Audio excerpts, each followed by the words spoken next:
शिवजी गोड़ तले बस मेना गले प्रार्थना कर शिवजी गोड़ तले प्रार्थना करे शिवजी गोड़ तले शिवजी गोड़ आड़े नाथ उमा मम प्राण सम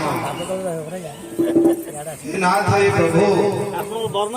उमा पार्वती होची मोर प्राण सम गृह किंकरी करियो गृह किंकरी आजिकल कौन सब कहूँ झील झील तू जाऊ कुटा दिखंड करू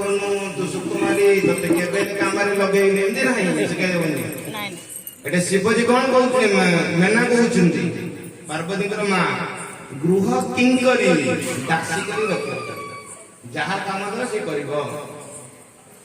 सका 4टा उठब 7टा उठबनी झील को शिखा दे सब सका उठब गृह किंकरी कर रोषेबास करू क्षमे सफल अपराध झील जहाँ अपराध करे क्षमा होई प्रसन्न बर